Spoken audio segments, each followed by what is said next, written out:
Welcome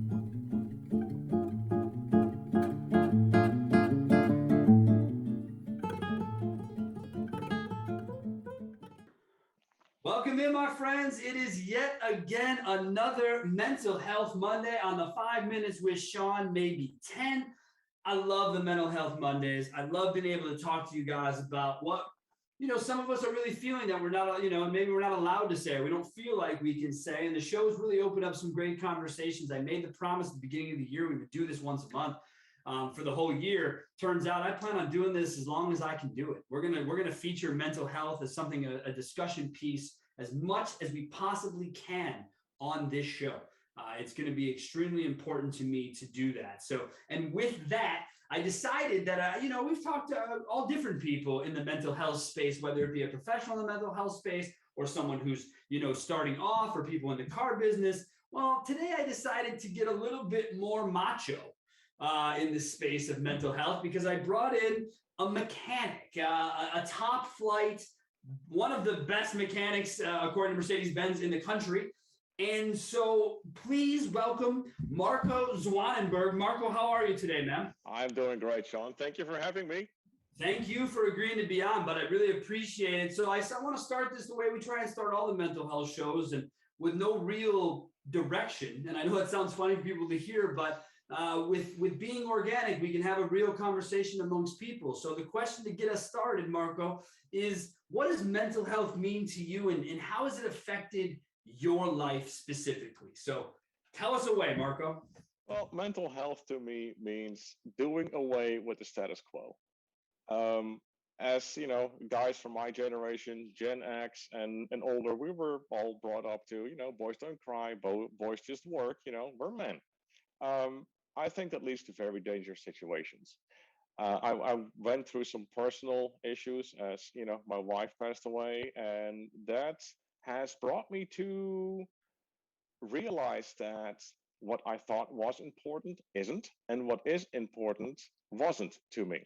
So I've realized that accepting and appreciating the small stuff, like people that follow me see my pictures on sunsets and my ranting and ravings on LinkedIn, and um, yes, we all need money. Absolutely. We all need to pay the bills. We all need to live and eat, but it is definitely not the most important thing in life. There is so much more. And really, what I am trying to do, Sean, is to bring this message to people and teach people this without having to go through the pain and suffering and everything else that's involved around losing a loved one. I find that to be amazing. You use the word dangerous. The idea that if we continue with the status quo, as you put it, that boys don't cry, we don't do these things, we don't have these conversations. When people are put in life's worst case scenarios, which I know we don't want to talk about them, but we got it. They're going to happen. And Marco, you're one of many guys that I know who have lost their wives. And I just told my wife 2 seconds before I came in here to talk to you that I find all of you to be an unbelievable inspiration to me, because I look at my own life and I think to myself, what would I do if I did not have this individual sitting next to me tomorrow morning? I believe myself to be a complete wreck. I would be useless to the world. And maybe that's okay for a little while, Marco. I assume you went through a phase when you lost your wife where you figured what the point was. Now, I know you and I vary a bit, because you have a child. I don't. I know that changes the perspective. I assume you would agree, right? I mean, if you didn't have a kid, I don't know that you'd have the same way out as you did. Is that fair? That's very fair, because, I have the responsibility to guide her, comfort her, and, make sure that, she's okay. And that is, first and foremost, as a parent, whether it's, two parents or one parent, that's your job. You chose to have this child, so you have to, the consequences are that you have to teach, and you have to make sure that they're going to be okay. There's going to be rough lessons, and I'm not, by far, not a helicoptering parent, but um, without her, probably would have been different events in life. Alcohol was a big part. Was it with, I'm sorry, Marco, was it a big part even with her in the equation? You hit it, you went about just trying to bury your own feelings that way? Is that what you mean when you say that? Or you mean you Well, would have used we alcohol if you didn't have a kid? when my wife was, alive and well, we always enjoyed, a beer or two after work or on the weekends, and some mixed drinks in the evening. Nothing crazy. But it wasn't until probably a couple of months after she passed away that I really started drinking. I mean, really started drinking. Um, thank God I found AA. They helped me a lot, and I have been stone sober now for over 2 years. Congratulations, man. I think that's a Thank you. part of it. My father is a recovering alcoholic now for, I mean, I think we're going on like 36. Perfect. And just, it's one of those things that when you make that commitment, you do that. And that's what you need to do for you to make you right. I want to ask you something though. You talked about the responsibility of you as a parent to look out for your daughter's well-being, and I appreciate that. However, my question to you is, who's looking out for Marco? That took me a while to catch on to that.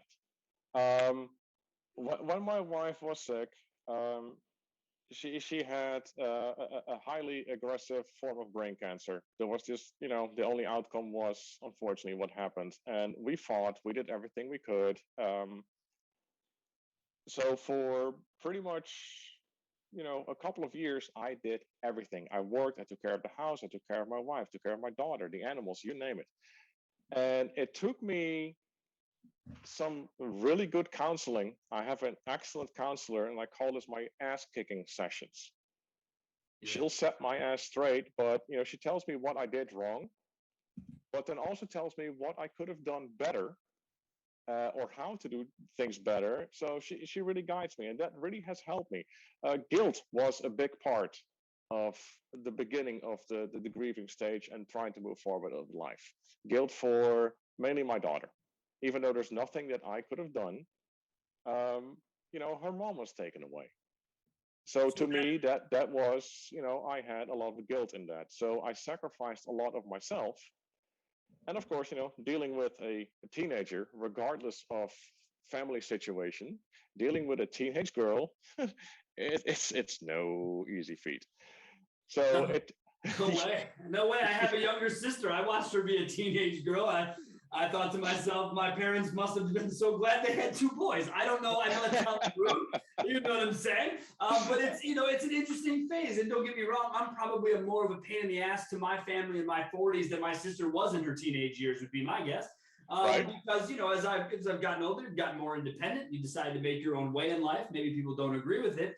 But correct. Marco, when you and your daughter, you deal with this, right? You see this whole thing head on.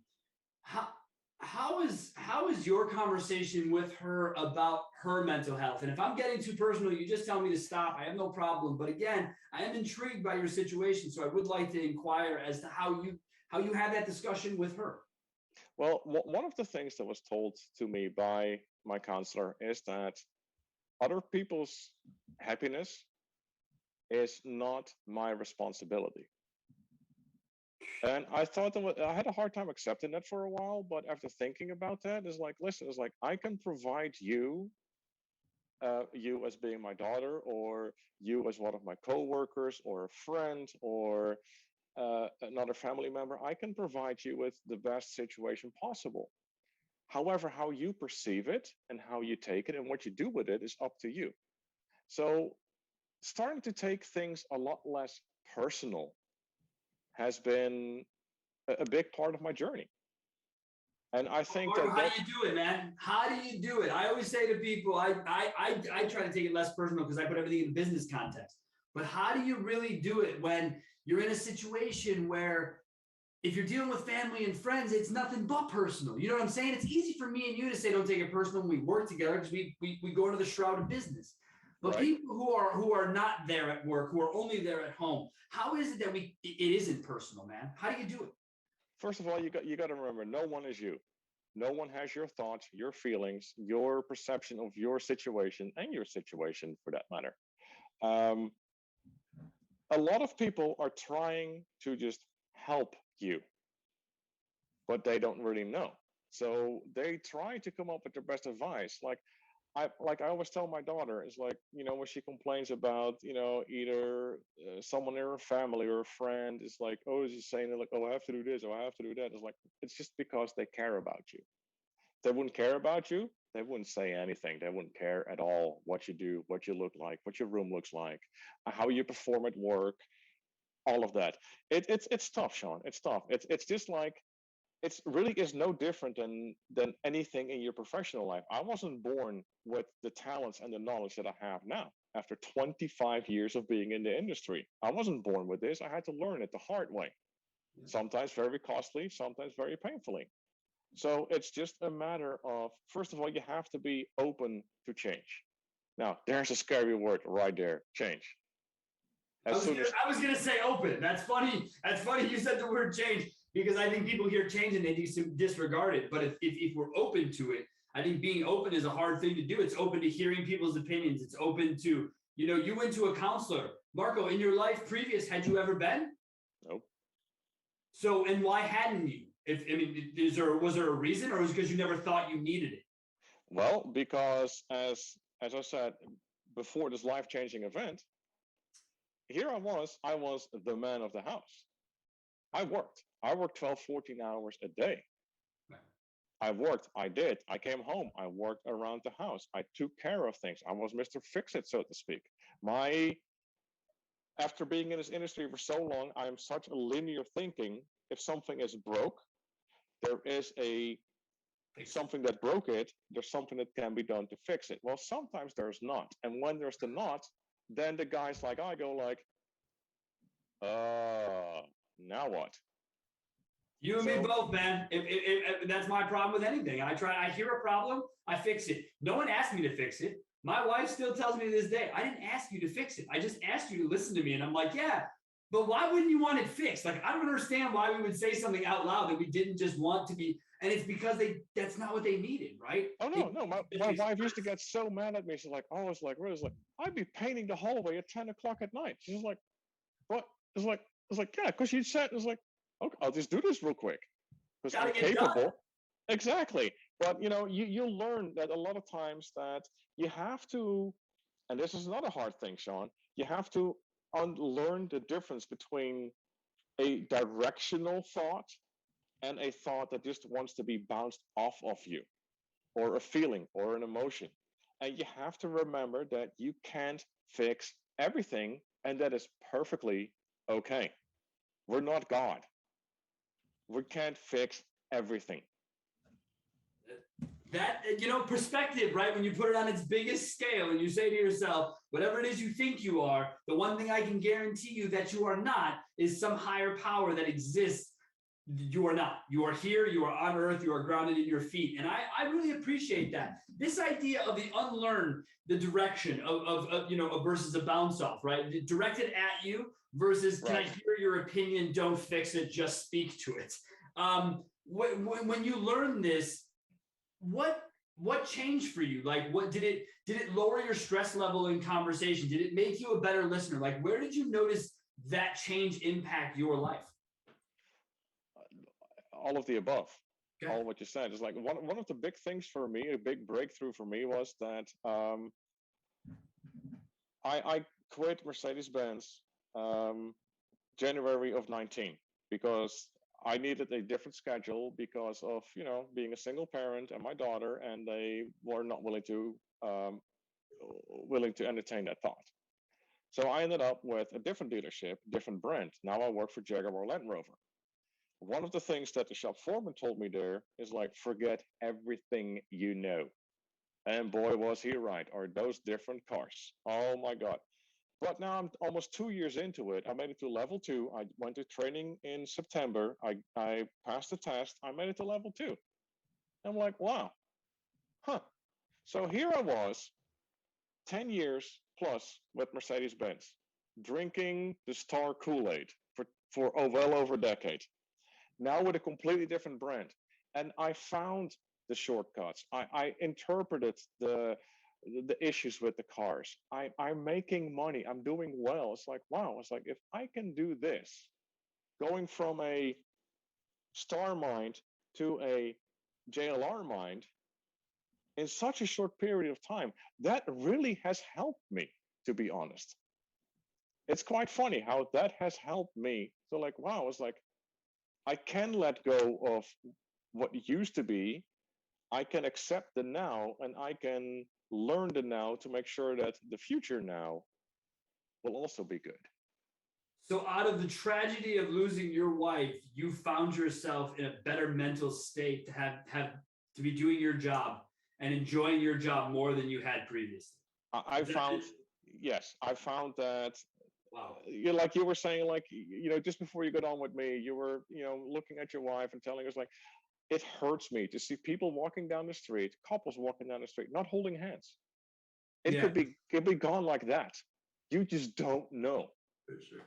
You Yeah, but just it's different, right? Like we talked about it's different. People younger, it's the way they look at things is different, or people being in spaces. I'm that's my partner. That's who I'm here for. That's what I go to bat for every day, is for that relationship, is for those people. I work on my mental health with a therapist every month just for me to be a better version of me for right. whoever I come in contact with. But now, I'm now hearing you say this and hearing you say that you left a gig because they wouldn't accommodate you after the most tragic loss a human can go through, which, that kind of pisses me off as an outsider. I know obviously maybe you were frustrated, maybe you weren't, maybe you moved past it, but that hurts me to hear because the loyalty that Oh yeah. doesn't exist is frustrating. But you get lemons and you go out and make yourself lemon meringue pie with it by saying, yeah, well, I'm going to flip this. I'm going to go here. I'm going to do this. So when you restart things, does it just seem like you get a second chance, Marco, or does it seem like a different chance? Like, how do you interpret your positioning now in life after this tragedy and finding a new gig and having your daughter grow up into I know I saw your post about just the wonderful woman that she's becoming and how she's growing, and what's it like, man? Is it a second chance or is it a new beginning? How do you view it? It's for me. It's not a second chance, Sean. It's having partially the blinders removed from my eyes. I can see more around me. I was so concentrated on just doing this one job that I had. My wife was a stay-at-home mom, so I never had to worry about groceries, laundry, and by all means, I'm not, in any way, shape, or fashion putting down a stay-at-home parent. So, LinkedIn, don't get me wrong on this one. It's like I appreciate each and every one of you, but there's things that I never had to worry about, and now everything is on me. Um, what I have learned is it's not a new chance. It's like it's a different. It's not a new normal. There is no normal. Normal doesn't exist. Okay. It continuously changes. It's just It's a a new. different one. It's a different, Yeah. and I like it's that because the new normal, it's all everyone's talking about. Let's get to the new normal, Well, no, hold on a second. People are working less, enjoying their lives more, being with families more than they ever have, friends, enjoying their spouses, whatever. And, right. and so, where's the rush? And now people don't want to go back to offices, while people who own offices go, time's clicking on you being able to work from home this long. And the reality is they're great with it now. So, how Right. do you expect them to be a new normal? But a new different or a different new day, that's a Absolutely. concept that's easy to wrap your head around. Yeah. I mean, I just learned to accept that. Okay, this is what it is now. I have to take on more tasks, but with her growing older, I can also delegate more tasks. Sure. And yes, a lot of times it's frustrating because my priorities and my common sense don't even cross her radar. No. So again, going back to the able to letting things go and not taking things personal. This is 100% perfectly normal. Even if this was a two-parent normal household, we'd still go over all these issues. I'm talking to parents that, have mom, dad, one or two kids or more. They're having the same issues. They're all pulling their hairs out. Let it go. It's not you. Help, but let them do their own thing. Now, when it comes to me being able to accept what has happened and reteach myself, I have found tremendous strength in me. When I had to quit Mercedes, I was distraught. Like, oh my God, this is what I've done. over the last plus decade. I've been awarded for this. I highly respect it. And now it's like, oh my God. Is what defines you. Yes. Yeah. Well, comes to find out that it doesn't define me. My work does not define me. It does not. How I deal with things defines me. And I'm still learning. Every day you're learning. No one was given a book, Sean. No one. Not about life, not about parenting, not about relationships. God is a lousy writer. He didn't write the Bible. People that think they knew him wrote the Bible. God himself did not write, him or herself, if you will, did not write anything. Right. I like to say, life is just a test. If it was not a test, he would have been provided with clear instructions on what to do. This is just a test. Enjoy it. Have some fun. Laugh. What helped me a lot is comedy. Laugh. Just the simple point of laughter, wherever you found it, however you went about getting it, you found made you feel better. And I'll be honest with you, again, have not had the profound loss of losing a wife, but I have lost close people and know that. And I would agree that when you find those moments of quiet in the mind, when you are laughing, or when you are smiling, or when you are trying to find joy in your day. And look, man, I'm outside a lot, as everyone on LinkedIn knows. We're outside on Fridays. Look, I just post on Fridays. I try to get outside every day of my life because that's what makes me happy after I'm done fulfilling the job that I put forth for the company that I run. That's what we do. And some people have said, hey, don't your clients think that's a bit lazy of you? My clients don't know shit because all they know is when I'm available, I do my job that they ask me to do. That's it. I don't ask Marco to be a mechanic after he goes home. I ask Marco to be a dad, to be a human, to be a man who enjoys his time, right? And you go out, you get these sunsets, right? And how you don't just sit out there and smile at the sunset you get, I think is something very easy to do. What got you what got you into that part of it? Because those posts, you've been doing those for a while. What got you into the sunset mentality? Because we have our guy Russ Mann. He likes to do the early one, so he likes to do. Right. I don't get up that early, man. That's not me. So he likes to give you the sunrise stuff. How did you settle on the sunset stuff? Well, to defend my no sunrise pictures, it's like high school starts at 7:05 here, so we leave at like 6:40. It is pitch freaking black out there. There ain't no sun. There's nothing, only stars. So, and it's a hush, hush, hush, go, go, go thing. To me, the sunset means two things. Well, three, actually. Let's start with it is just plain beautiful. The colors, and it's never the same. Nope. The colors, even if it's completely clouded, it could be raining. But the colors that you see, the reflections on the water and even the beach, and it's just it's just a very beautiful natural picture. Okay. Second of all, it means, hey, I survived another day. And I am lucky enough to take a 10-minute break, 5 or 10 minute break to just sit here and admire this. And third of all, it means, hey, I survived today. Bring it tomorrow.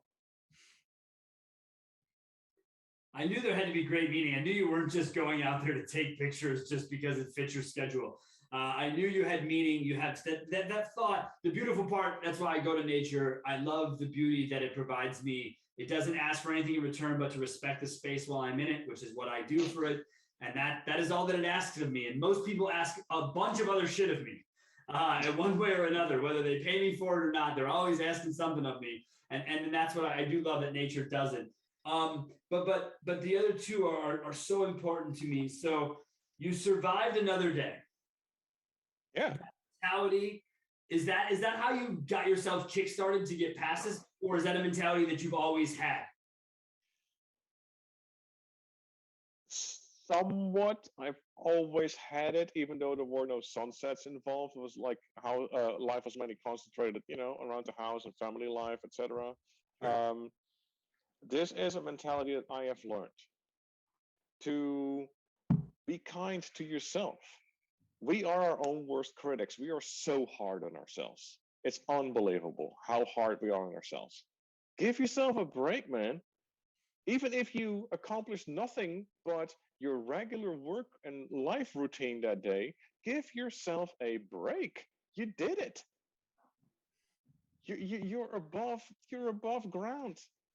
You're breathing. You're ready to rest up, have a good night's sleep, and take it on again tomorrow. It's like that's what I meant with you made it through another day. Yeah, and I like the fact that you have make it another day, but you also bring on tomorrow. It signifies to you that you're as prepared to deal with tomorrow as you've ever been, and that again, I love that. I love my wife and I. We lived in Colorado. We had a house overlooked the mountains every night. That's all you do. You just watch the sun drop behind the mountains with the most incredible vistas of everything that went on, and your whole day would melt. It would be gone. I'd be at the dealership. I didn't really get a lot of sunsets with my wife, or sunsets, because I work at the dealership 12 hours a day, Right? till 9 o'clock at night. But when you did, it changed everything. It changed how you felt. And so I make it a priority now that I do have my own company and I run my own thing to be able to do those things and make it a priority, much like you did, man. And again, I commend you. It must have taken so much for you to even go up to someone and say, look, man, you're going to need to change my schedule to better suit my life. Full well knowing they were probably going to tell you, pack your shit. Like you almost knew that was going to happen, but you did it anyways, Marco. So why do it? If you know it's going to end negatively in that moment, why do it? Well, like my grandfather always used to tell me, know your gut. Yes, you can get. All you have to do is ask. He was a very wise man. It's like I respect him a lot. He gave me, he taught me the love of mechanics, the working with your hands. He worked at an Exxon refinery. Um, Very simple man, but he taught me a lot. Like he always told me, like he who does not respect the small is not worth the big. Well, there's another one for you. And I've actually I posted that a while back on LinkedIn. It's like, and it holds true. And I find myself falling more and more back into that. It's like I'm able to just look up at the sky, regardless of the time of day, and just see the beauty and the colors in it, and just for a brief moment have a yeah, it's all good. It's all good. Marco, with that attitude, and I want to give context to it. I think it's important because you've been through a life-changing event, and I think Right? that things happen. How much of this attitude was something that Marco did previous to the life-altering event? How often Hardly, did Marco walk outside and look at the blue sky and think of its color? hardly ever. Marco was too busy with being status quo. Okay. So this is right. And so let me ask you something, because I don't know if you deal with this, and I don't even know if this is going to come off right, but you speak in such a way of passion about how your life has changed and what you want to do. Do you ever get people push back on you like, hey, give it a breast, like you went through what you went through and it's easy for you to say type thing? Like I feel like I've seen some of that where people are kind of like, okay, we get it. And it's like, I don't understand why, but have you dealt with any of that? I'm not sure, Sean, because the people that know me and that I talk to, most of them are open and accepting to what has happened to me. They are just, and this is the part that pains me the most. People that are leading a normal life. Again, here we go, the bunny ears. A normal life. They do not see this or accept it or nurture it or appreciate it. Why does there always need to be a dramatic event Yeah. for people to, is like, do I need to take my wiffle ball bat out and whack you upside the head a few more times? Well, here's the thing, and I got to tell you, that's kind of what it leads to with me. So yourself, I've had Jeffrey Johnston, my buddy Bill Schomburg, Russ Mann. You guys all have the same thing. You're all I'm part of the same unfortunate group, and I'll tell you that because of what you guys talk about, because of what you say out there, to someone like me, it makes me appreciate life more. So again, I thank all of you for telling your stories, for being the people that you are, because I say to myself, I don't want to have to go through that to get to where these guys are. I want to be able to do that now. It's the same thing I say to people who say, can't you, oh, can't wait till I'm 65 to retire. Screw that. I'm going to right? start living my retired life immediately, as Exactly. quickly as I can. Because you never know when you or your loved one is going to be gone. A stupid, I live in the lightning capital of the world, for crying out loud. Stupid lightning bolt could take care of it. Doesn't have to be, a disease or, anything along those lines. You just never know. There's too many idiots on this world that, something could happen at any moment. Look at all the stuff that's going on. It's like I, it's the world has lost its mind. I had a guy yesterday on some backcountry roads try to pass a semi in a rainstorm coming at me and didn't even see me in my lane at damn near 70 miles an hour yesterday. Right. So the idiot abundancy is there. You need to respect, pay attention to your own space, your own place. Marco, you've been really gracious with your time and even more so with your story. So I want to be respectful of that. But as we wrap this up, what I do the advice thing all the time, but what words of wisdom or what advice do you have for people, as you say, to not have to deal with tragedy in order to see the fruits of life? What do you put at them and say, try this, look at that? It's actually quite simple. People, spend, I don't know, hundreds of thousands of dollars on getting degrees that will get them nowhere. They will go to the gym and, all these hoity-toity shakes, etc., to lose weight or get into shape. It's up here, people. It's up here. You know how much of what happens up here affects the rest of you? And I just want to quote, I don't know if you remember the comedian Carlos Mencia. Oh, absolutely. His thing was always, if you can't laugh at life, it ain't worth living. Lighten up, people. Lighten up. And just like anything else, just like going to the gym to get a six pack, just like going to a university to get a degree, it's going to take time, dedication, and consistency.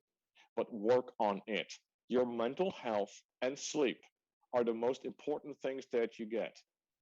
Stop raving about, oh, I put in a 17-hour workday. You're stupid. Absolutely, you're a moron. That's nothing to rave about. That's pathetic. Look, you're speaking to the choir, man. I hear people talk about the grind of life. Who wants to go through the grind of anything? Why would I want to grind through a simple moment of anything in my life? I completely agree with you. I used to be that guy. I used to be the guy who was like, yeah, I just worked 15 hours at the dealership. Who gives a shit? What kind of inefficient asshole was I that I couldn't get whatever I did that day done in a lot less time? What is the problem? On top of that, as an employee, if you put in 14 hours a day, now they're expecting 16, 17 hours a day out of you. There is no end, except for your demise. Except for your demise, Sean. Same thing with the goals, Marco. How is it every month you've got to do better than the last month and the last year? When will that end? Well, that will never end. That's not how life works. Nope. There's no part of life where that's what happens. The car business is such a unique animal, and it's evolving. It's evolving by the second right now, right? We're seeing everything. Absolutely. Chip shortages, people shortages, car shortages, yada yada. Then people think it's political. They think there's a cabal of the car business trying to shut us all down. I just, please, people, will you just please stop? We have to take time. If everyone could just pause a minute, stop trying to buy everything on Earth and just breathe and let things rebuild themselves, right? That's fine. It's funny you say that, trying to buy everything on Earth. Like, as human beings, it's like we are conditioned for whatever way to always look up. Like, oh, this person has a 5-bedroom house and 2 cars. We do not stop and look down and look at people that are looking up at us. Like, oh, he's got 1 car and a 2-bedroom. He's got a house. I rent an apartment. Respect what you have. Enjoy what you have. The more mentality. I lived it. I lived it, man. I did. The financial crisis was my life's tragedy in 09, 2010, 08, whatever stretch of life you want to give that. That was my tragedy in life, where everything I thought I knew, everything I thought I was living for, building for, breathing for, ended up to be a big pile of nothing. Right. And that was the reality that I was served with, to say to myself, you've got millions of dollars worth of assets that are actually worth nothing now because of this crisis. You don't have enough assets to hold them down. So you're going to lose all of them. You're going to have the credit score of an unborn child, and it's going to ruin you. And it's not, and now what? Well, then we'll start over and we'll be more respectful and we'll learn from what happened to us. And what I'm tired of seeing people do is not learn. We're in it right now. I've already heard it. You already haven't learned how to be respectful to one another, because you could do it for like 3 weeks during COVID. We're like, yes, everyone's in it together. And then it was like, no, screw that. I don't want to wear a mask, and I don't want to be told what to do, and I don't want to be doing this. And it reminds me, and I know people don't like this, but it reminds me of the 3 weeks after 9/11. When 3 weeks after 9/11, people were letting me in traffic. I mean, I live in Chicago. I couldn't believe it. I blew my mind. Sean, this just reminds me of something that happens every year. Christmas. Yeah, Peace on earth. Oh, be kind to each other. Yeah, for 2 or 3 days as we buy ourselves, gifts that max out our credit cards for 6 months. And then a week afterwards, we go at it again, going at each other's throats, forgetting all about all of this. All of it. All of it. Absolutely all of it. I can't deal, dude. I can't deal. And then, folks, news alert. Supply chain issues are going to make your Christmas a lot less giftless. So you're going to have to figure out how to have it be about the people and about the feeling and about the unity that we're here about. It is not about gifts. It is not about giving. If you want to give to mental health organizations. Donate your time and money and effort to other people and gift it down. Just because, Marco, man, you're talking about making sure you realize that even though you're looking up, as much as you look up, there's as many people who are looking up at you in wherever you are. If you're in the middle of America, that's how middle America works, guys. Right. You're here, you aspire for this. People here aspire for this. And unfortunately, in this country, we're getting a lot closer to a poverty line as being the number of what people are used to, as opposed to above that. So just have respect for your own lives. And remember, as Marco said to start it off, they're yours. They're not anybody else's. There's no manuals. So, Marco, parting thoughts, man, before we let you go.